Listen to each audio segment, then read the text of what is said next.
অনেকে সুপারিশের শর্তটাই জানে না, যার কারণে মনে করে যে সুপারিশ কে করবে, আমাদের পীর সাহেব তিনি সুপারিশ করবেন, আমাদের যে বড় হুজুর রয়েছেন তিনি সুপারিশ করবেন, কিয়ামতের মাঠে আমাদেরকে পার করে দিবেন। এই কারণে এক শ্রেণীর মানুষ তাদের কাছে যায়, বায়াত গ্রহণ করে শুধু কিয়ামতের মাঠে পার হয়ে জান্নাতে যাওয়ার জন্য। কিন্তু সুপারিশ কে করবে? সহিহ বুখারী থেকে 99 নম্বর হাদিসে এসেছে, রাসূল সাল্লাল্লাহু আলাইহি ওয়াসাল্লাম বলছে, আসআদুন নাস বিশাফাতি ইয়াউমাল কিয়ামাতি মান ক্বালা লা ইলাহা ইল্লাল্লাহ খালিসান মিন কলবি ওয়া নাফসি।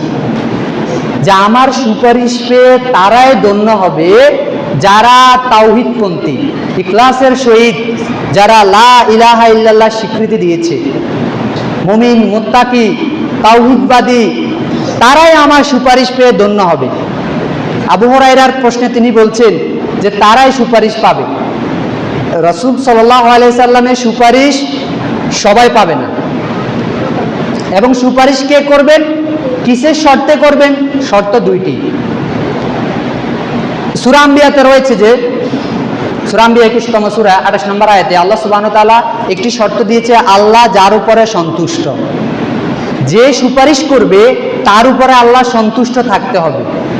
2 নম্বর শর্ত হচ্ছে যে, যেটি রয়েছে যে সূরা নাজমে 23 নম্বর আয়াতের দিকে রয়েছে যে আল্লাহ যাকে অনুমতি দিবেন, আল্লাহ সুবহানাহু ওয়া তাআলা যাকে সুপারিশ করার জন্য অনুমতি প্রদান করবে সে সুপারিশ করতে পারবে, এবং আল্লাহ যার উপরে সন্তুষ্ট সে সুপারিশ করার অনুমতি, এই দুটো শর্ত যে পূরণ করবে সে সুপারিশ করতে পারবে।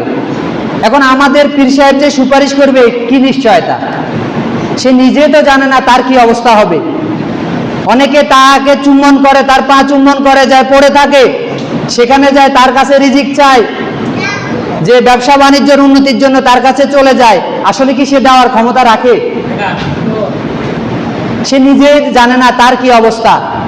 সে সালাতের মধ্যে বলে, আল্লাহুম্মা ইন্নী যালামতু নাফসি, হে আল্লাহ আমি জুলুম করেছি, আমি আমার নিজের উপরে জুলুম করেছি, জুলমান কাসীরা, অনেক জুলুম করেছি, আমি অনেক জালেম মানুষ।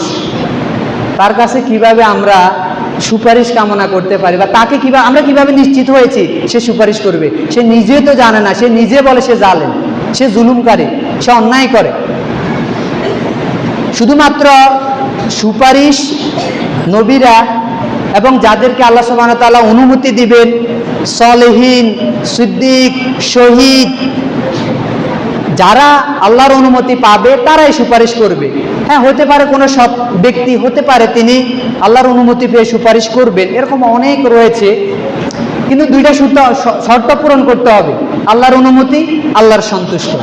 তাহলে সুপারিশের জন্য আমরা আল্লাহ সুবহানাহু ওয়া তাআলার কাছে দোয়া করব, এবং আমরা রাসূল সাল্লাল্লাহু আলাইহি সাল্লামের যে সুপারিশ পাওয়ার জন্য তার আনুগত্য করব, তার ইত্তেবা করব, তার অনুসরণ করব, তার দেখানো পথে আমরা চলব।